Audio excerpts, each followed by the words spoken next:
प्यारे साथियों, स्वागत है आप सभी का विरासत एकेडमी पे। तो दोस्तों, हम लोग पिछली कक्षा में जनरल टेस्ट का जो सिलेबस था उसके बारे में विस्तृत रूप से चर्चा किया था हमने। क्योंकि जनरल टेस्ट का नाम बदल करके जनरल एप्टीट्यूड टेस्ट कर दिया गया है, उसके विषय में भी हम लोग बात किए थे। जो जनरल टेस्ट था वो जनरल एप्टीट्यूड टेस्ट हो गया है बच्चों अब। लेकिन हमारा जो सिलेबस है वो पूरी तरह से सेम ही है। जैसा पिछला सिलेबस हमारा था ठीक वैसा ही सिलेबस अभी भी है, और जो चीज़ें हमको पिछले सिलेबस में यानी जनरल टेस्ट के सिलेबस में पढ़नी थी वो सिलेबस भी अभी हम लोगों को पढ़ना है। सिलेबस में कोई परिवर्तन नहीं हुआ है, बस केवल नाम में परिवर्तन किया गया है।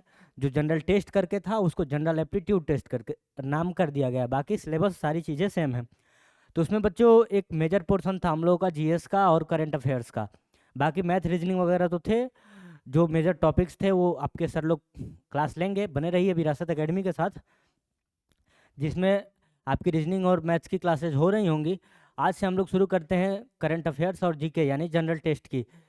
जनरल टेस्ट में जो सिलेबस है हमारा करंट अफेयर्स का और जीके पोर्शन का यानी जनरल नॉलेज का जो टॉपिक है वो दो टॉपिक हम लोग पढ़ेंगे। आज से शुरू करेंगे, बहुत विस्तार से एकदम अध्ययन करेंगे, एकदम टू द पॉइंट अध्ययन करेंगे बच्चों। तो उसमें जो हमारा टॉपिक था पहला करंट अफेयर्स का, दूसरा जनरल टेस्ट का। तो हमने सिलेबस में बात की थी जनरल टेस्ट में जो जनरल नॉलेज का पोर्शन था और जो करंट अफेयर्स का पोर्शन था कि हम लोगों को जनरल नॉलेज में बहुत सारी चीज़ें पढ़नी है, जिसमें से हिस्ट्री, ज्योग्राफी, पॉलिटी, सारी चीज़ों की बात हमने की थी। यदि आपने पिछला वीडियो नहीं देखा है तो चैनल पर विजिट करिए और जाकर देखिए, जिस डिटेल्ड सिलेबस की चर्चा हम लोगों ने की थी। एक एक टॉपिक के बारे में बहुत विस्तार से चर्चा किया था बच्चों कि हम लोग को क्या पढ़ना है, क्या नहीं पढ़ना है, कैसे पढ़ना है और किस किस टॉपिक से क्या क्या पढ़ना है। वो सारी चीज़ें बहुत विस्तार से हम लोगों ने डिस्कस किया था। तो उसी कड़ी में आज हम लोग शुरू करने जा रहे हैं करंट अफेयर्स की क्लास और जनरल नॉलेज में स्टैटिक्स की क्लास। हमने सिलेबस में बहुत अच्छे तरह से बात किया था बच्चों कि हम लोगों को जो क्लास करनी है, जो जनरल नॉलेज में जो चीज़ें पढ़नी है उसमें स्टैटिक्स फॉर्मेट में पढ़ना है, यानी हम लोगों को टू द पॉइंट पढ़ना है, वन लाइनर में पढ़ना है, जो चीज़ें एकदम फैक्ट हो वही चीज़ें पढ़ना है। क्योंकि हम लोगों के जो प्रश्न पत्र होंगे जो आते हैं वैकल्पिक स्वरूप में आते हैं, यानी एमसीक्यू टाइप्स जो प्रश्न होते हैं उसके लिए हमको फैक्ट याद रखना बहुत ज़रूरी है। डिटेल में ज़्यादा नहीं पढ़ना है हम लोगों को। तो चलो बच्चों, आज शुरू करते हैं हम लोग करंट अफेयर्स की क्लास, जिसमें हम लोग का पहला प्रश्न है जो हमारे मानवाधिकार आयोग के अध्यक्ष हैं। जो मानवाधिकार आयोग के अध्यक्ष हैं उनकी जो नियुक्ति हुई है उनके विषय में हम लोग पहले प्रश्न से शुरुआत करते हैं। तो जो हमारे जो पहला प्रश्न है कि हमारा मानवाधिकार के आयोग के जो है अध्यक्ष कौन है, तो जो हमारे मानवाधिकार आयोग के अध्यक्ष हैं वो जज वी राम सुब्रमण्यम है। और ये जो हमारे अध्यक्ष नियुक्त किए गए हैं मानवाधिकार आयोग के बच्चों, ये जो अध्यक्ष नियुक्त किए गए हैं वर्तमान समय में, ये हमारे जो सुप्रीम कोर्ट के पूर्व जज हैं। हम ये जो अध्यक्ष नियुक्त किए गए हैं जज वी रामा सुब्रमण्यम, ये हमारे सुप्रीम कोर्ट के जज हैं, पूर्व जज हैं। तो बात कर लेते हैं हम लोग मानवाधिकार आयोग के बारे में कुछ। तो इसकी स्थापना बच्चों हुई थी सबसे पहले इसकी स्थापना हुई थी 1993 में।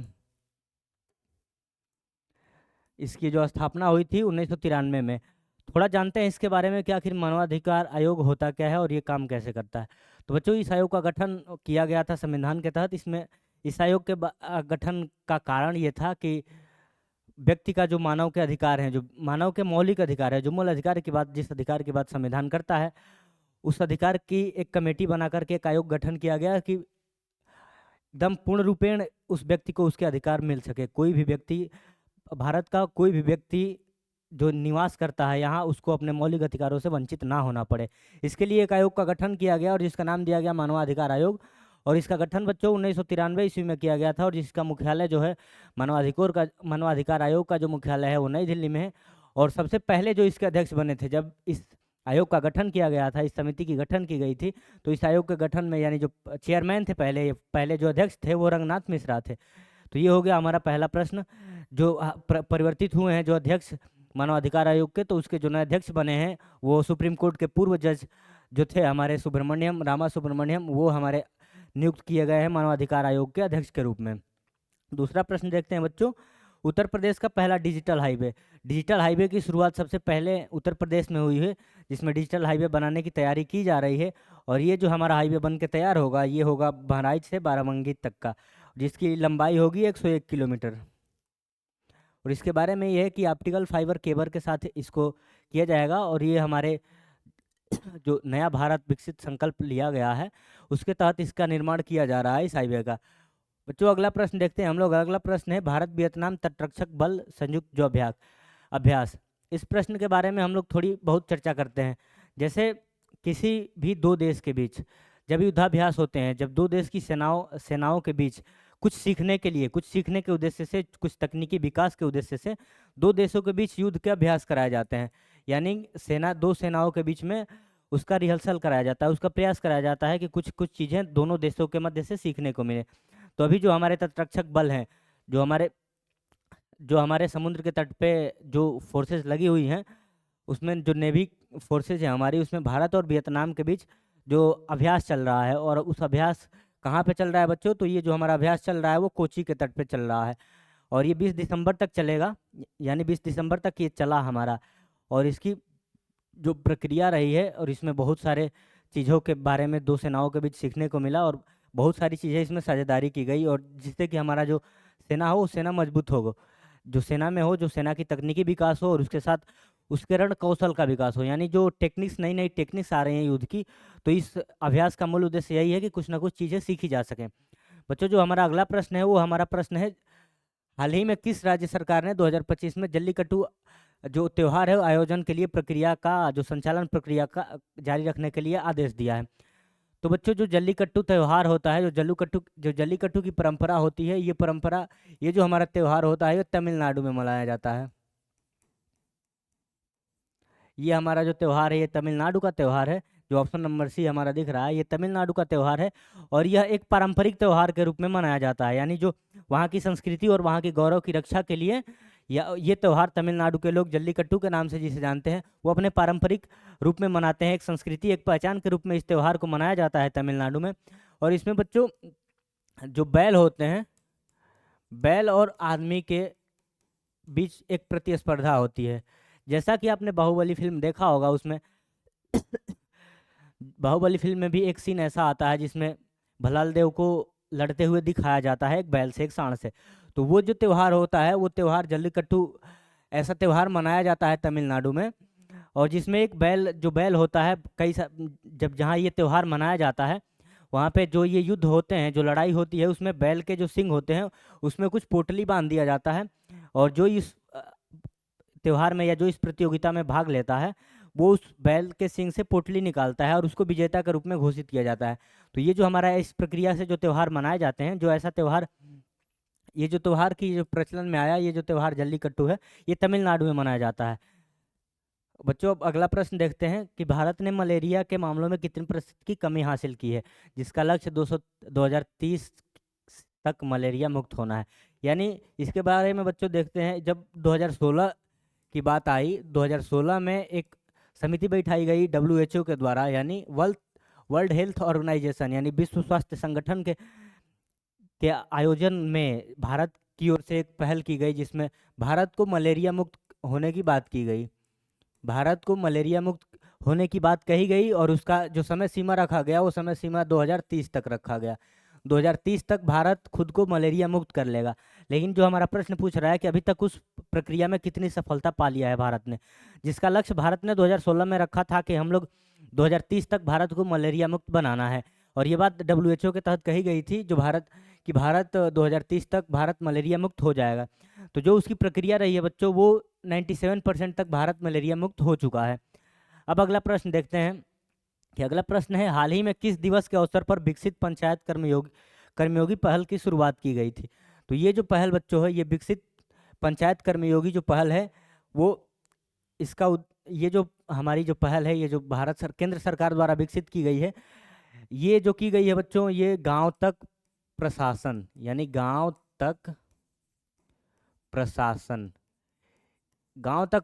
पहल के अंतर्गत की गई है। इस पहल की शुरुआत, इस योजना की शुरुआत जो की गई है, इस योजना की शुरुआत की गई है गांव तक प्रशासन इस योजना के तहत इसकी शुरुआत की गई है। और इसकी शुरुआत सुशासन दिवस के उपलक्ष्य में, सुशासन दिवस के दिन ही किया गया था। सुशासन दिवस यानी श्रद्धेय अटल बिहारी वाजपेयी के जन्म दिवस पर 25 दिसंबर को सुशासन दिवस मनाया जाता है।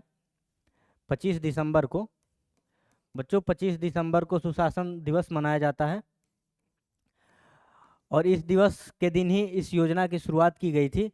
और ये योजना ये कहती है कि जितना विकेंद्रीकृत हो सत्ता का, यानी सत्ता का जितना ज़्यादा से ज़्यादा बंटवारा हो, एक गांव, एक छोटे गांव तक प्रशासन की पहुंच हो सके, इसका उद्देश्य यही है। और इसलिए उस तरह से पंचायत को विकसित किया जाए कि प्रशासन का लाभ एक छोटे से छोटे तबके तक आसानी से पहुंच सके। जैसे पहले प्रशासन का बंटवारा 3 स्तरीयों पे हुआ करता था, जिसमें जिला प्रशासन, ब्लॉक प्रशासन और ग्राम प्रशासन के अंतर्गत वो सारी चीज़ें आती थी, और उसी में विस्तार किया गया है इस योजना के तहत। यानी जब सुशासन दिवस मनाया जाता है 25 दिसंबर के दिन, उस दिन ये गांव तक प्रशासन योजना के तहत ये विकसित पंचायत कर्मयोगी पहल की शुरुआत की गई है केंद्र सरकार के द्वारा, जिसका उद्देश्य है कि गांव-गांव तक प्रशासन की पहुंच बढ़ाया जा सके। अगला प्रश्न है बच्चों, हाल ही में किस राज्य ने सौर कृषि वाहिनी योजना की शुरुआत की थी? हाल ही में किस राज्य सरकार ने सौर कृषि वाहिनी योजना की शुरुआत की है? यह जो हमारा प्रश्न है। तो इस योजना के बारे में थोड़ा समझ लेते हैं हम लोग। सौर कृषि वाहिनी योजना, यह जो हमारी योजना है बच्चों, इस योजना को महाराष्ट्र सरकार ने शुरू किया है। इस योजना को महाराष्ट्र सरकार ने शुरू किया है। यह जो हमारी योजना है सौर कृषि वाहिनी योजना, इस योजना की शुरुआत महाराष्ट्र सरकार ने शुरू की है।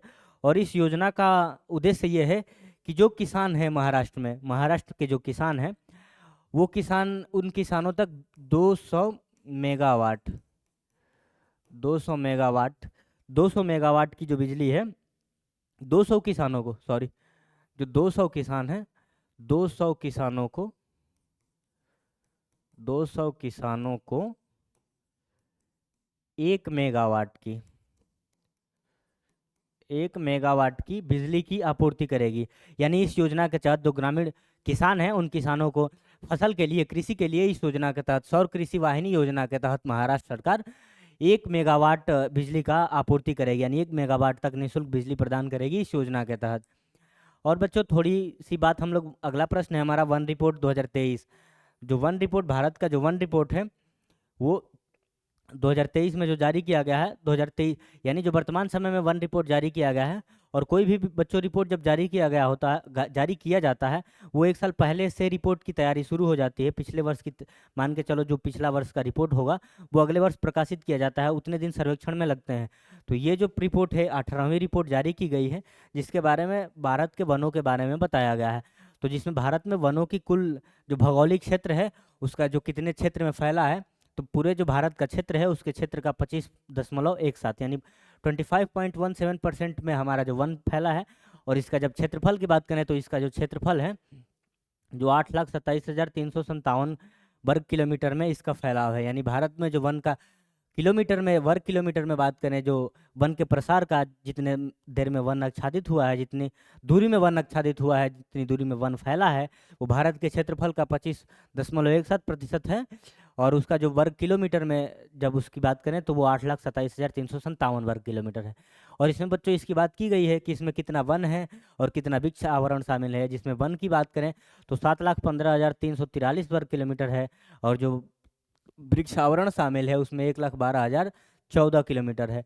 और बात इसकी बच्चों, जो 2021 में वन रिपोर्ट आई थी, उससे इसकी थोड़ी सी तुलना कर लेते हैं। तो जो इसकी जो 2021 में वन रिपोर्ट आई थी, उससे इसमें वृद्धि हुई है 1445 वर्ग किलोमीटर की। यानी जो 2024 में वन का आंकड़ा प्रस्तुत किया गया था, उससे जो इस साल के वन के आंकड़े हैं, वो भारत में वनों की थोड़ी वृद्धि हुई है। और वृद्धि कितनी हुई है, इसका जिक्र है यहाँ। यानी वृद्धि जो हुई है हमारा 1445 वर्ग किलोमीटर में हुई है, जिसमें जो वन वाला एरिया है, जो वन वाला क्षेत्र है, वो 156 वर्ग किलोमीटर तक बढ़ा है। और जो वृक्षों की बात कर रहे हैं बच्चों, तो जो वृक्ष आवरण है हमारे, वो 1289 वर्ग किलोमीटर तक हमारा जो वनों का वो विस्तार हुआ है। बच्चों यहाँ दिया गया है कि जो हमारे किस क्षेत्र में कितना कितना हमारा जो हुआ है, वो वृद्धि हुआ है, किस राज्य में कितना कितना वृद्धि क्षेत्र हुआ है। तो जो छत्तीसगढ़ में है, वो 684 वर्ग किलोमीटर वृद्धि हुआ है। जो उत्तर प्रदेश है, वहाँ 559 वर्ग किलोमीटर है। जो उड़ीसा है, जो उत्तर प्रदेश है, वहाँ भी 559 वर्ग किलोमीटर है। और जो उड़ीसा है, वहाँ भी 559 वर्ग किलोमीटर है। और जो राजस्थान है, वहाँ पे 394 वर्ग किलोमीटर है। अब देख लेते हैं आगे बच्चों की, हमारा जो भारत है, भारत में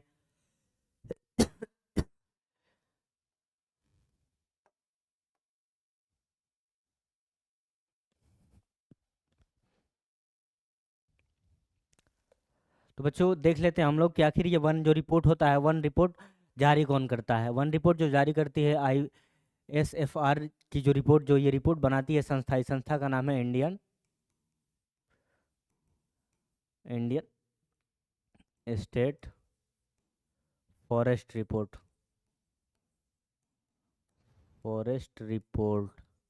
यानी इसके तहत जो हमारा वन रिपोर्ट जारी होता है इंडियन स्टेट फॉरेस्ट रिपोर्ट के तहत, और वो जो अपनी अपनी 18वीं यानी 18th नंबर की अपनी जो रिपोर्ट जारी की है, और उसमें जो बताया गया है कि किस राज्य में कितने कितने वनों की वृद्धि हुई है और भारत में वन कितना है। बच्चों इसके बाद हम लोग आगे बढ़ते हैं। अगला टॉपिक है हमारा पैरा ओलंपिक खेल से संबंधित। क्योंकि जब हम लोग जनरल नॉलेज की बात करेंगे, जब जीएस में मिसलेनियस प्रश्न की बात करेंगे, तो उसमें हम लोग विस्तार से एक एक सेशन लेंगे, पूरे खेल को विस्तार से समझेंगे। खेल में कौन से खेल में कौन कौन से पुरस्कार दिए जाते हैं, क्या विजेता होता है, कौन सी टीम विजेता रही है, कितने मेडल मिले हैं, कितने गोल्ड मेडल, कितने सिल्वर मेडल मिले हैं, इन सारी चीज़ों की बात एक सेशन में करेंगे। यहाँ हम लोग देख लेते हैं टॉपिक एक हमारा है जो पैरा ओलंपिक 2024 में हुआ था। इसमें इसकी बात कर लेते हैं। जो सर्वाधिक जो पदक विजेता था वो चीन था, उसके बाद से दूसरे नंबर पे था ब्रिटेन था, और तीसरे नंबर पे अमेरिका था। इसमें बच्चों जब भारत की बात करें पैरा ओलंपिक में, तो भारत जो अपना था, भारत पैरा ओलंपिक में 18वें स्थान पे था। इस बार जो भारत था, भारत पैरा ओलंपिक 2024 में जो पेरिस में आयोजित हुआ था, जो भारत का पैरा ओलंपिक जो पेरिस में आयोजित हुआ था, पैरा ओलंपिक खेल जो 2024 आयोजित हुआ था पेरिस में, उसमें भारत का स्थान 18वां था। जिसमें बच्चों जो भारत को गोल्ड मेडल मिले थे वो 7 गोल्ड मेडल मिले थे, और 9 सिल्वर मेडल मिले थे, और जो 13 थे वो हमारे ब्रॉन्ज मेडल मिले थे। यानी कि जो टोटल मेडल की जो संख्या हो गई वो हमारी 29 हो गई। जो पैरा ओलंपिक खेल में जो भारत के पास कुल मेडल की जो संख्या हुई, वो भारत ने 29 मेडल प्राप्त किए थे, जिसमें से 7 गोल्ड मेडल था, जो हमारा 9 था सिल्वर मेडल था, और जो 13 था बच्चों वो ब्रॉन्ज मेडल था। उसी तरह हम लोग अगर ओलंपिक खेल की बात करें, तो ओलंपिक खेल में भारत का 71वां स्थान था। इस साल के ओलंपिक में भारत का 71वां स्थान था, जिसमें से गोल्ड भारत के खेमे में एक भी नहीं आया था। यानी गोल्ड भारत नहीं जीत पाया था इस बार के ओलंपिक खेल में, जिसमें हम लोग अमेरिका पहले स्थान पे था 126 पदक के साथ, यानी 126 मेडल के साथ अमेरिका पहले स्थान पे था। दूसरे स्थान पे चीन था जिसके पास 91 पदक थे, और जो तीसरा स्थान था वो जापान का था, जिसमें 45 पदक जीता था, यानी 45 मेडल जापान के पास आए थे। भारत की बात करें तो भारत का इसमें 71वां स्थान था, जिसमें गोल्ड एक भी नहीं मिला था, सिल्वर मेडल एक मिला था, यानी जो सिल्वर मेडल था वो एक मिला था, और जो ब्रॉन्ज मेडल मिले थे वो 5 ब्रॉन्ज मेडल मिले थे। यानी कुल मिला के भारत को 6 मेडल मिले थे ओलंपिक के खेल में। आगे बढ़ते हैं बच्चों। आगे चूंकि ICC वर्ल्ड कप दोनों हुआ, उसके विषय में हम लोग एक विस्तार से चर्चा करेंगे। आगे हम लोग देख लेते हैं आज साहित्य अकादमी पुरस्कार 2024। कुछ दिन पहले बच्चों साहित्य अकादमी पुरस्कार की चर्चा हुई। साहित्य अकादमी पुरस्कार से सबको नवाजा गया, सबको साहित्य अकादमी पुरस्कार मिला, जो साहित्य के क्षेत्र में दिया जाता है, विभिन्न भाषाओं, विभिन्न साहित्य के क्षेत्र में, लिटरेचर के क्षेत्र में जो जिनका योगदान होता है, जिनका महत्वपूर्ण योगदान होता है, उसके लिए साहित्य अकादमी पुरस्कार दिया जाता है। और ये कई श्रेणियों में दिया जाता है। तो इसमें कविता संग्रह हुआ, 8 कविता संग्रह को यह पुरस्कार मिला, 3 उपन्यास को यह पुरस्कार मिला। उसके बाद इसमें शामिल थी 2 लघु कहानी, 3 निबंध शामिल थे, 3 साहित्यिक आलोचनाएं शामिल थी, 1 नाटक शामिल था, और 1 शोध पुस्तक शामिल थी। इतने चीज़ों में बच्चों साहित्य अकादमी पुरस्कार मिला गया। और इसमें हम लोग विजेताओं की सूची देख लेते हैं, किसको किसको साहित्य अकादमी मिला है। तो पहले हिंदी भाषा जो हिंदी लिटरेचर है, हिंदी साहित्य में बच्चों जो गगन गिल है, एक कवित्री, जो गगन गिल हैं, ये लेखिका हैं, कवित्री हैं, और इनका जो कविता संग्रह है मैं जब तक आई बाहर, इस कृति के लिए जो इनका कविता संग्रह है, कविता संग्रह के लिए गगन गिल को साहित्य अकादमी पुरस्कार 2024 से नवाजा गया है। और जो अंग्रेजी का लिटरेचर है, उसमें स्ट्रीन कीर को जो इनका उपन्यास है द स्पिरिट नाइट्स, इसके लिए इनको अंग्रेजी भाषा में साहित्य अकादमी पुरस्कार मिला है। वहीं कश्मीरी भाषा में सोहन कौल है, इनका एक उपन्यास साइकियाट्रिक वार्ड, इसके लिए इनको साहित्य अकादमी पुरस्कार से सम्मानित किया गया। और जो पंजाब की रहने वाली हैं पाल कौर, पंजाबी भाषा के लिए इनकी कविता संग्रह है the son of virtue and intelligence, history of Punjab, जो इस पुस्तक है, इस पुस्तक के लिए इनको साहित्यिक अकादमी पुरस्कार से सम्मानित किया गया। वहीं मलयालम भाषा की बात करें तो मलयालम भाषा में के जय कुमार हैं, जिनका कविता संग्रह है, इन कविता संग्रह पर इनको साहित्य अकादमी पुरस्कार मिला है। वहीं मणिपुरी भाषा में हाओबम सत्यवती देवी, इनके कविता संग्रह पे इनको पुरस्कार मिला है। वहीं गुजराती भाषा में दिलीप झावेरी हैं, इनका भी कविता संग्रह है। असमिया भाषा की बात करें तो समीर तांती है, इनका भी कविता संग्रह है। राजस्थानी भाषा की बात करें तो मुकुट मणिराज हैं, इनका भी कविता संग्रह है। और संस्कृत भाषा की बात करें तो संस्कृत भाषा में भी कविता संग्रह है दीपक कुमार शर्मा के, इनको साहित्य अकादमी पुरस्कार प्राप्त हुआ है। तो बच्चों जब साहित्य अकादमी पुरस्कार की बात करें तो जो 22वीं अनुसूची में 22वीं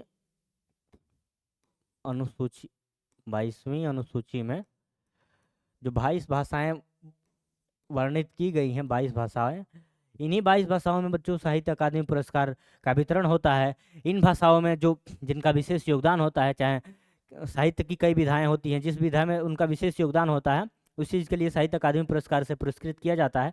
जिसमें हमने देखा कि विभिन्न भाषाओं में किनको किनको कौन को किस किस कृति के लिए, किस किस रचना के लिए पुरस्कार मिले हैं। अब आगे बढ़ते हैं बच्चों, जो हमारा अगला प्रश्न है, हाल ही में किस देश ने कैंसर की वैक्सीन बनाने में सफलता हासिल कर ली है? यानी जो हाल ही में पूरे विश्व में कौन सा ऐसा देश है जिसने कैंसर की वैक्सीन बनाने में सफलता हासिल करनी है? Which country has recent succeed in making a cancer vaccine? तो जो हमारा आंसर होगा वो रूस ने जो है कैंसर की वैक्सीन बनाने में सफलतापूर्वक अपनी तैयारी हासिल कर ली है, यानी वो सफल हो गया है कैंसर की वैक्सीन बनाने में।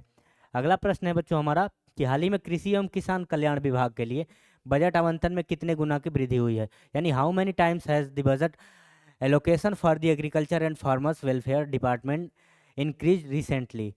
यानी हाल ही में जो कृषि एवं किसान कल्याण विभाग है उसके लिए बजट के जो आवंटन है उसमें कितने गुना वृद्धि की गई है?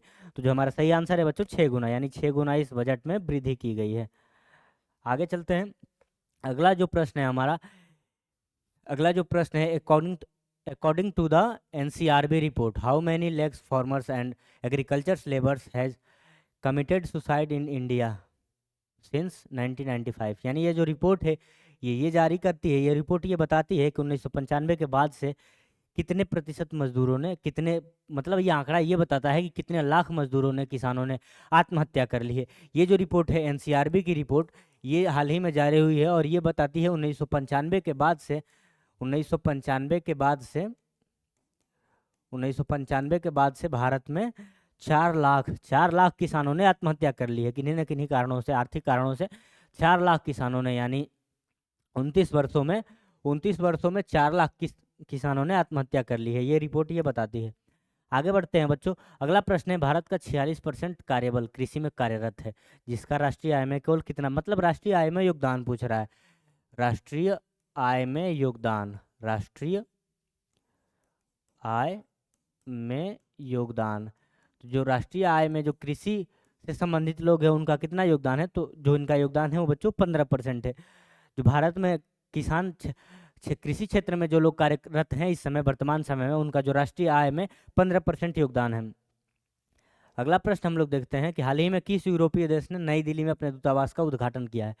तो बच्चों जो हमारा दिल्ली NCR क्षेत्र है, जो नेशनल कैपिटल रीजन है, उस क्षेत्र में विभिन्न देशों के, विभिन्न विदेशी देशों के जो देश हैं उन देशों के दूतावास, यानी जो फॉरेन एजेंसी है, जो एम्बेसी है, वो दूतावास बोलते हैं उसको, इंग्लिश में एम्बेसी बोलते हैं, यानी हर देश की अपनी प्रतिनिधि हर देश में रहती है। तो जो NCR क्षेत्र में है वो हर देश की अपनी एम्बेसी नई दिल्ली में स्थित थी, लेकिन हाल ही में जो मालदीवा देश है उसकी एम्बेसी दिल्ली में स्थित की गई है। जो तत्काल में जो नया देश है हमारा मालदीवा, उस देश की जो एम्बेसी है वो दिल्ली में स्थापित की गई है, जिसका उद्घाटन किया गया है, स्थापित होने वाली है, जिसका उद्घाटन किया गया है। अगला प्रश्न देखते हैं, India and which of the following countries have decided to study laser occupied satellite to deal with space device?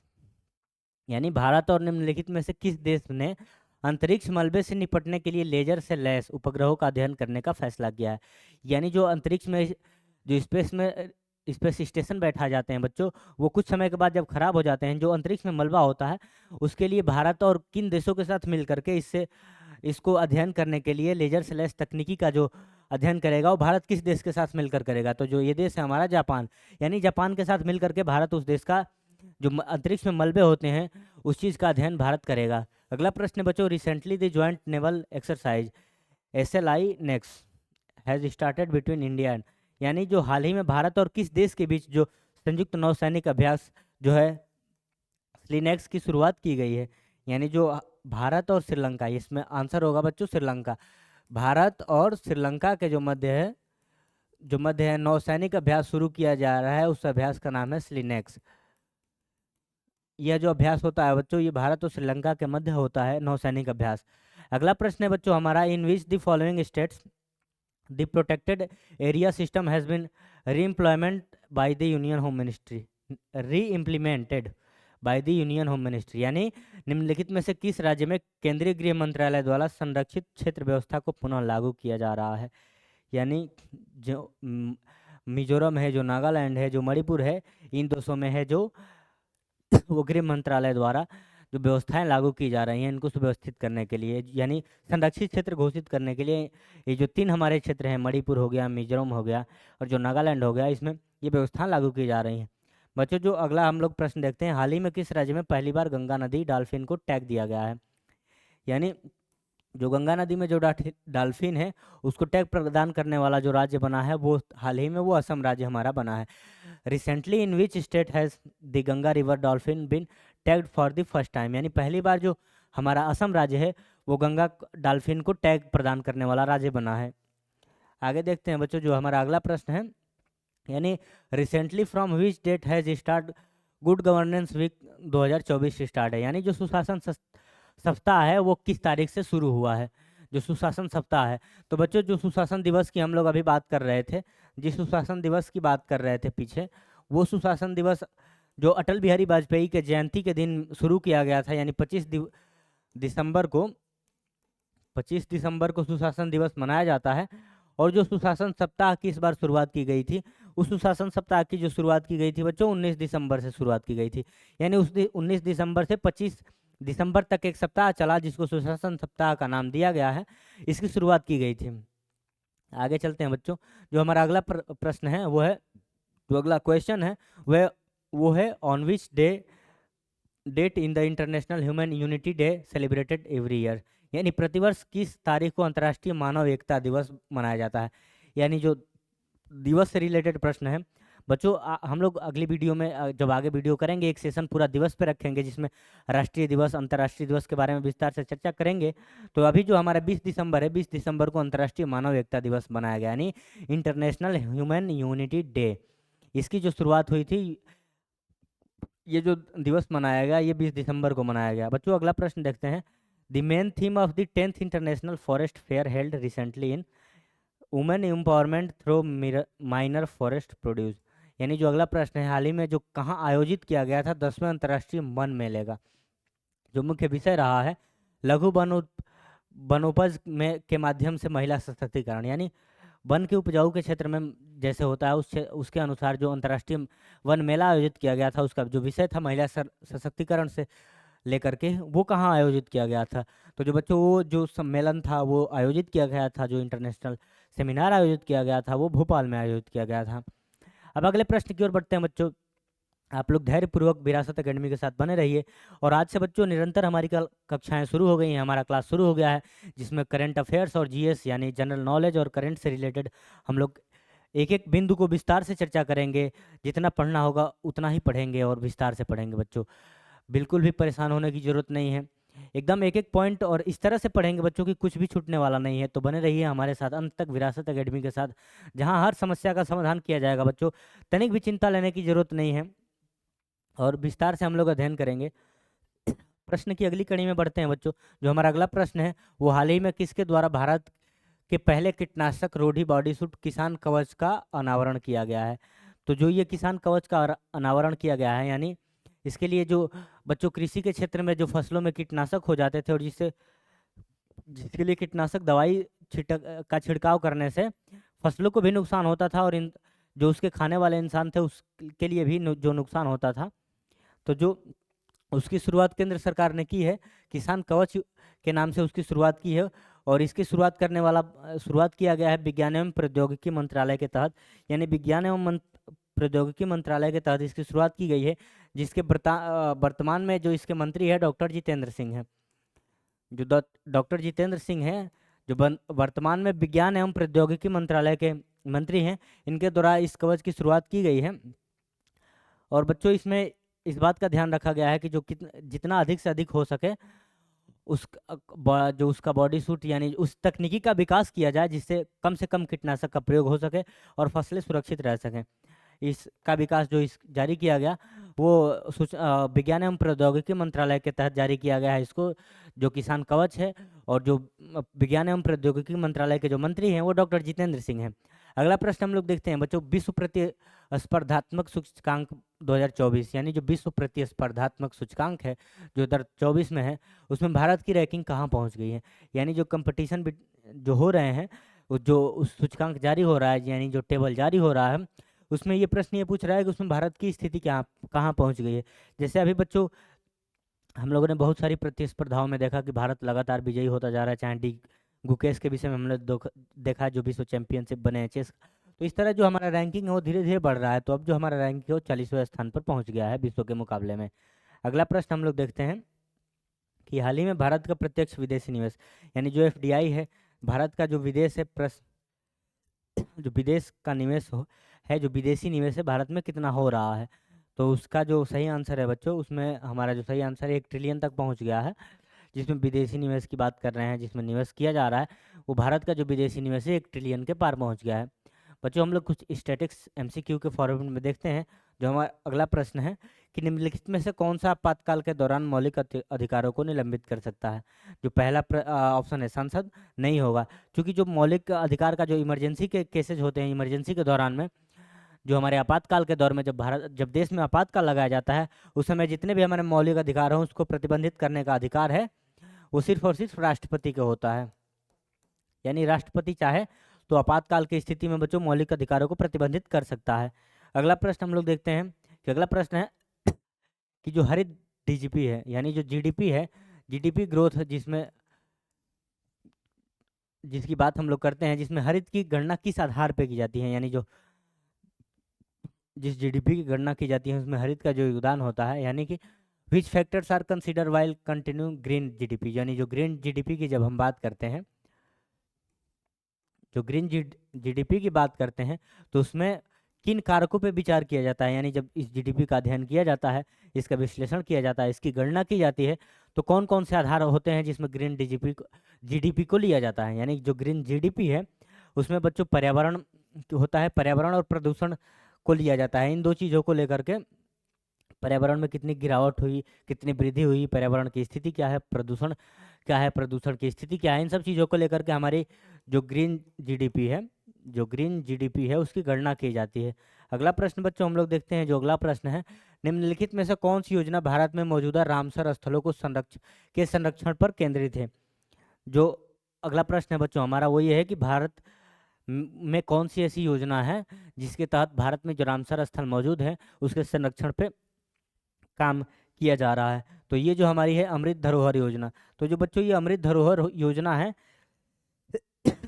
इसके अंतर्गत, इस योजना के अंतर्गत जितने भी क्रिटिकल कंडीशन है, जैसे चिल्का झील हो गई जो एकदम क्रिटिकल सिचुएशन में बची है, ये जो योजना है केंद्र सरकार की योजना अमृत धरोहर योजना, जिसकी शुरुआत जून 2023 में की गई थी।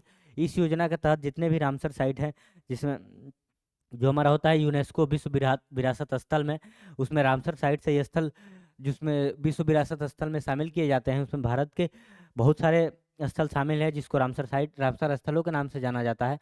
जो ऐसे स्थल होते हैं जिनको संरक्षित करने की जरूरत होती है, वो जो योजना होता है वो अमृत धरोहर योजना के तहत उसको जो होता है संरक्षण प्रदान करने का काम केंद्र सरकार करती है।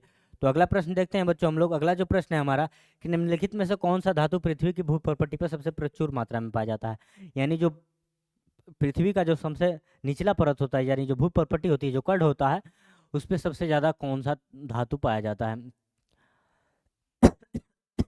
तो उसमें बच्चों हमारा आंसर होगा ऑक्सीजन। यानी ऑक्सीजन पृथ्वी के भू प्रॉपर्टी पे सबसे ज़्यादा पाया जाता है।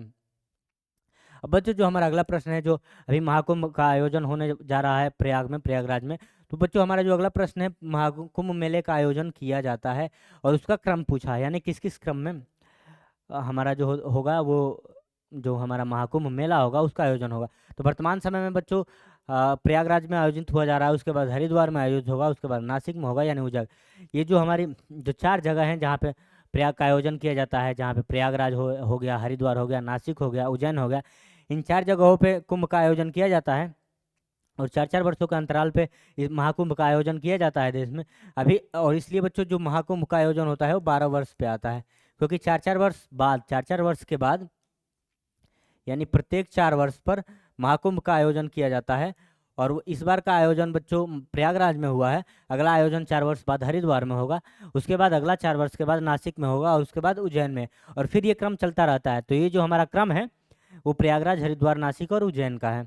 अभी हम लोग किसान कवच की बात कर रहे थे, किसान कवच की बात कर रहे थे, जिसको विज्ञान एवं प्रौद्योगिकी मंत्रालय के द्वारा शुरू किया गया था, जिसके मंत्री की बात हम लोग किए डॉक्टर जितेंद्र सिंह। इसको इस 17 दिसंबर 2024 को शुरू किया गया था। इसकी विशेषता यह है कि इसमें उन्नत फैब्रिक तकनीकी का इस्तेमाल किया जाएगा, जिसमें सूट के कपड़े में न्यूक्लियोफाइल कोवैलेंट के रूप में जोड़ा गया है। यह कीटनाशकों के संपर्क में आने पर उसे निष्क्रिय कर देता है। यानी इस तकनीकी के विकास से फसलों को बहुत ज़्यादा फायदा होने वाला है और कीटनाशक ज़्यादा नुकसान नहीं पहुंचा पाएंगे इन फसलों को। आगे देखते हैं बच्चों। अब अभी हम लोग क्वेश्चन देखते हैं। जो हमारा अगला प्रश्न है, पहला विश्व ध्यान दिवस कब मनाया जाएगा, यानी कब मनाया गया है। अभी जो 21 दिसंबर जिसकी बात हम लोग की, जहाँ विश्व ध्यान दिवस मनाया गया है। अगला बच्चों हम लोग बात कर रहे हैं जीएसटी परिषद की। अभी हाल ही में जैसलमेर में जीएसटी की 55वीं बैठक शुरू हुई बच्चों। और जो जीएसटी की बैठक होती है, जिसमें अध्यक्ष होता है वो वित्त मंत्री होता है, केंद्रीय वित्त मंत्री इसकी अध्यक्षता करते हैं, केंद्रीय वित्त मंत्री इसकी अध्यक्षता करते हैं। और इसकी अध्यक्षता अभी वर्तमान में जो हमारी केंद्रीय वित्त मंत्री हैं निर्मला सीतारमण जी ने इसकी अध्यक्षता की। और इसकी बैठक हुई है, जो इसकी बैठक हुई वो जीएसटी के बारे में चर्चा करने के लिए इसकी बैठक हुई है, जिसमें बजट के बारे में, जीएसटी के बारे में, टैक्स के बारे में विभिन्न चर्चाएं हुई। और बच्चों जो जीएसटी की पहली बैठक हुई, जिसकी हम बात कर लेते हैं थोड़ा। जीएसटी की पहली बैठक 2016 में हुई थी, जो 22 और 23 सितंबर को हुई थी, जिस समय जीएसटी का गठन किया गया था उसमें इसकी बैठक हुई। और उस समय जो इसके अध्यक्ष थे वो अरुण जेटली थे, यानी अरुण जेटली थे जो उस समय के वित्त मंत्री थे। और जब भी जीएसटी की बैठक होगी तो जीएसटी की बैठक में जो अध्यक्ष होगा, वो अध्यक्ष जो जिसकी अध्यक्षता करेगा वो हमारे वित्त मंत्री होते हैं। यानी जीएसटी परिषद की जिसमें बैठक होती है उसमें जो अध्यक्ष होते हैं वो हमारे वित्त मंत्री होते हैं। अगला जो हमारा प्रश्न है जीएसटी के अध्यक्ष की बात, तो वही वित्त मंत्री जो हमारे वर्तमान समय की हैं वित्त मंत्री, वो निर्मला सीतारमण जी हैं। उसने इसका किसकी अध्यक्षता की थी। अगला प्रश्न है बच्चों, एशियाई युवा वेट लिफ्टिंग चैंपियनशिप 2024 में किस भारतीय ने एशियाई रिकॉर्ड तोड़ा और 3 गोल्ड मेडल जीते।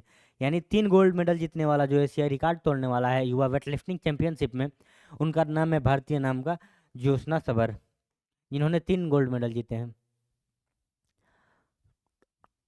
बच्चों हम लोग आगे देखते हैं, अगला जो प्रश्न देखते हैं हम लोग। अभी हम लोग बात करते हैं किस आईआईटी ने ABHED अभेड़ नामक दुनिया की सबसे हल्की बुलेट प्रूफ जैकेट का विकास किया। यानी जो आईआईटी दिल्ली है बच्चों, एक ऐसी बुलेट प्रूफ जैकेट का निर्माण किया है, एक ऐसी बुलेट प्रूफ जैकेट को विकसित किया है जो सेना में प्रयोग होगी और इतनी हल्की है और सबसे ज़्यादा ताकतवर बुलेट प्रूफ जो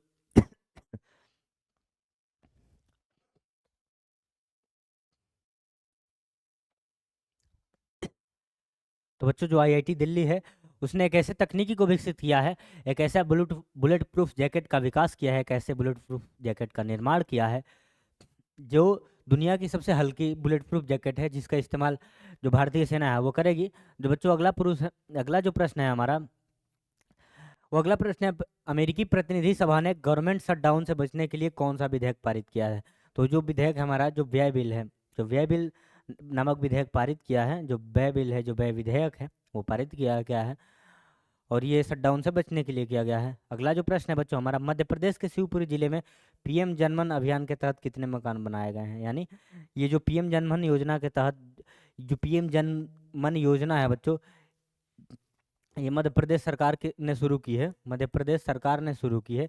इसके तहत जो है प्रधानमंत्री जो आवास योजना है उसके तहत जो जनमन योजना है पीएम जनमन की, उसके तहत मध्य प्रदेश सरकार ने 8,000 से ज़्यादा लोगों को आवास योजना देने की यानी घर बनवाने की बात कही है। अभी हम लोग बात कर रहे थे विश्व ध्यान दिवस की।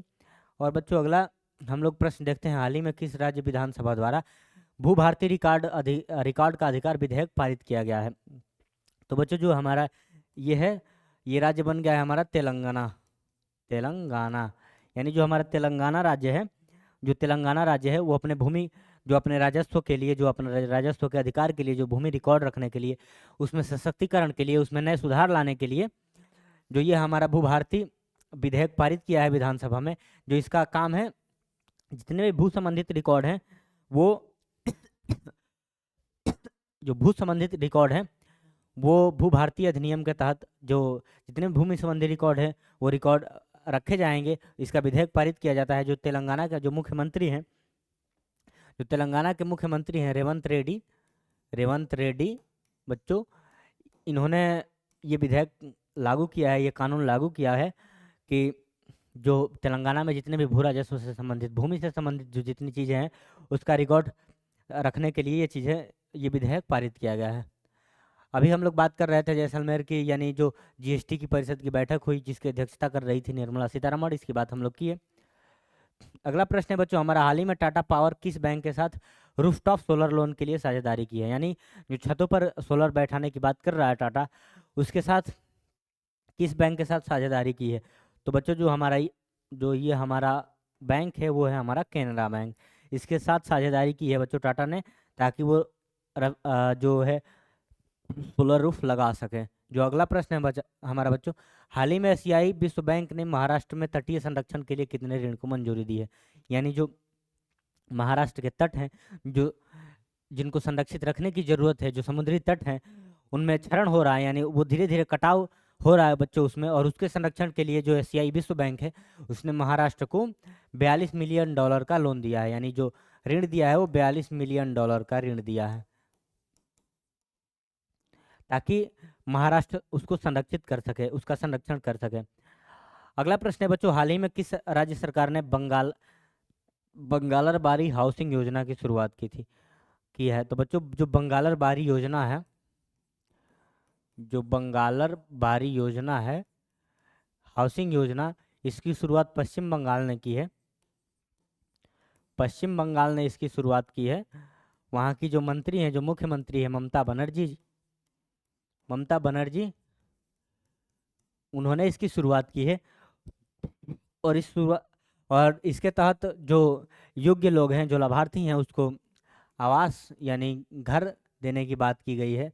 और घर देने की बात की गई है जिसमें प्रत्येक व्यक्ति को जो इसके लिए योग्य होगा 1.2 लाख यानी 1,20,000 रुपये की बात की गई है। 1,20,000 रुपये की बात की गई है और इस योजना के तहत, और इसमें 2 किस्त में पैसा दिया जाएगा, यानी 60,000 की बच्चों 2 किस्त बनाई जाएगी, और 2 किस्त में 1,20,000 रुपये बंगाल सरकार देगी जो लाभार्थी होंगे, जो इस योजना के लाभार्थी होंगे।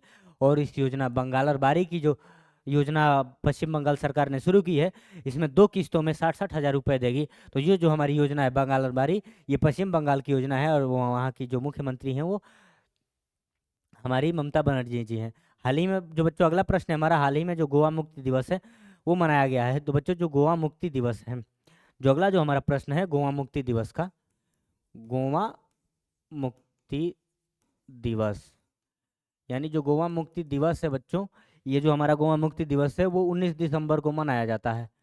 19 दिसंबर को मनाया गया, और इस बार जो मनाया गया है वो 63वां मनाया गया है। यानी जब गोवा की बात करें तो जो गोवा जब पुर्तगालियों से आज़ाद हुआ था, पुर्तगालियों से जब आज़ाद हुआ था उस समय इसको मनाया गया। उस समय जब पुर्तगालियों से आज़ाद हुआ था तो उस समय उसकी जो डेट थी वो 19 दिसंबर थी, जो उसकी स्मृति में बच्चों गोवा में गोवा मुक्ति दिवस मनाया जाता है।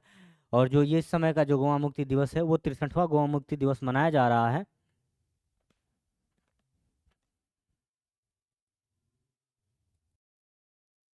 तो बच्चों हम जिस गोवा मुक्ति दिवस की बात कर रहे थे, जब 1961 में गोवा की आज़ादी हुई पुर्तगालियों से, तो उस दिन 19 दिसंबर के दिन जब गोवा आज़ाद हुआ, जो गोवा पुर्तगालियों से आज़ाद हुआ, उस खुशी में, उस सांस्कृतिक खुशी में बच्चों गोवा में मुक्ति दिवस मनाया जाता है, और ये जो हमारा दिवस मनाएगा 63वां दिवस मनाया गया। अगला प्रश्न है बच्चों, निम्नलिखित में से कहाँ पुष्प और बागवानी से संबंधित 15 दिनों की आगामी उद्यान उत्सव आयोजित किया जाएगा? तो बच्चों ये जो हमारा आयोजित किया जाएगा ये सिकंदराबाद में आयोजित किया जाएगा। अब बच्चों जो हम अगले प्रश्न की बात कर लेते हैं, तो जो हमारा अगला प्रश्न है, हाल ही में कितने एकड़ में भारत की सबसे बड़ी एआईसीटी हैदराबाद में बनाई गई है? यानी जो 200 एकड़ में हैदराबाद जो एआईसीटी बनाई जा रही है भारत में, भारत के हैदराबाद में जो एआईसीटी बनाई जा रही है वो 200 एकड़ में बनाई जा रही है। अगला प्रश्न देखते हैं बच्चों, हाल ही में कहाँ एनटीपीसी में परमाणु विद्युत परियोजना स्थापित करने की घोषणा की गई?